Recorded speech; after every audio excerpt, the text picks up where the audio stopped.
Welcome back to ZBC Racing. We got a quick little race here at Dover, 7 guys, and we just had a hell of a race before.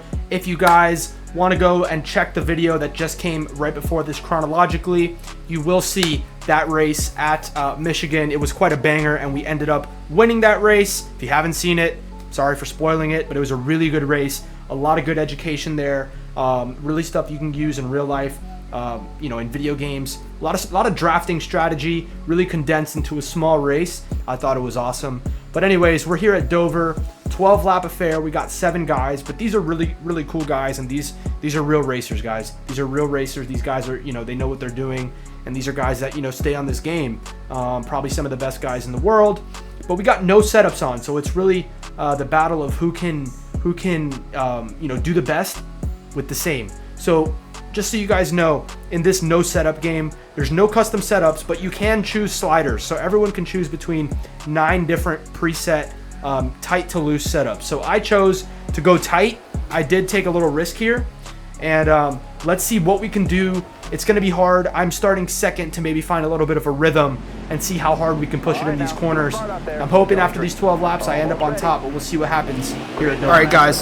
So I always talk about how important it is to start first or to get a good start. So as I said, I took a risk here and I put my car all the way tight. Look how my car does not turn through this corner, and that's going to put us in a bad position. As you can see, coming into turn 3, we're going to try and send it in to first place. We clip this curb, and this one mistake is going to force us.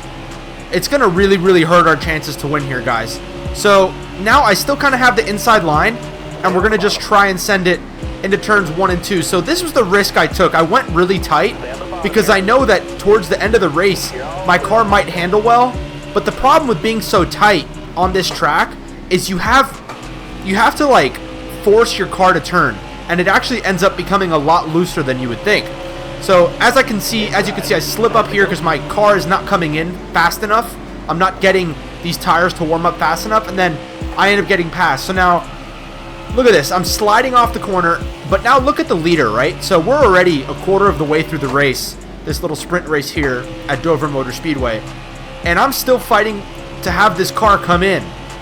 We really took a swing at this setup here, and we're kind of paying for it. It was a risk, and we're still trying to fight the car. As you can see, I'm not really able to put it back down towards that line, but you'll see as the car starts to come in that now all of a sudden I start to get a little bit faster. As you can see, I'm getting a little bit more grip here, and as I paint it down towards the bottom, the tires have heated up and I'm not sliding around as much, and now I'm getting a little bit of a run. So as you can see, we're starting to catch the leader now. I gotta really drive this car absolutely on the dead limit of it, or else this setup is gonna go to waste. So a little bit of a mistake there. We hit the wall, but all in all, we are doing a good job. Can we get around him on the outside? The car just absolutely pushes, and we're not able to make that pass work. If you guys don't know, when I say that car pushes, it means the car is tight, which means the front wheels aren't turning enough. If the car is sliding, that means it's loose, which means the front wheels are turning way too much, and then the back wheels step out on you.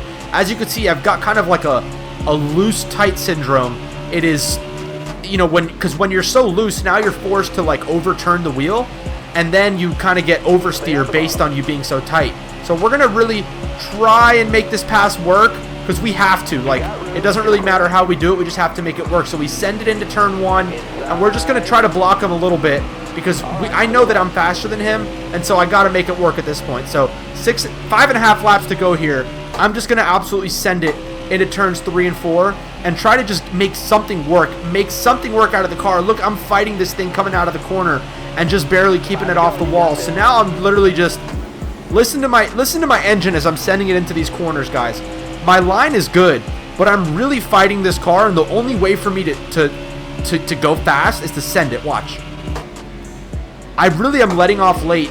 The car is coming up high, and I'm actually starting to catch him now. I'm getting a good run off the corner as he kind of messes up there. That's going to help us.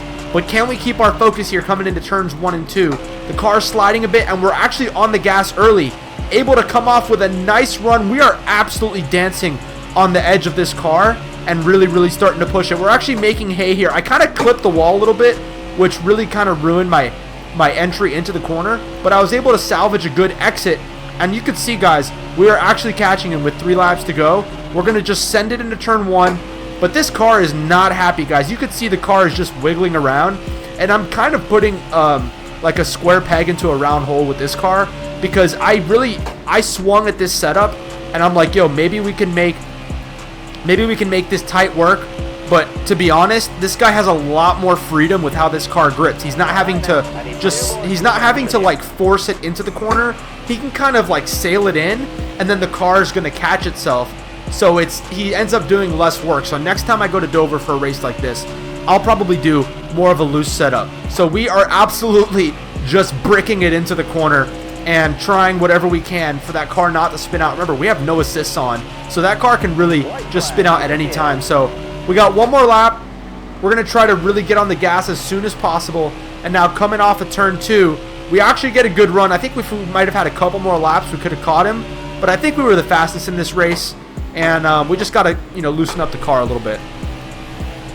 All right, guys. Well, we tried.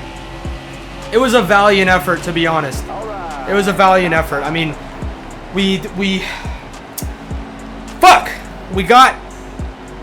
got shaken out of the lead. Had a little bit of a mix-up there with third place. I was faster than him, so I had to force the issue.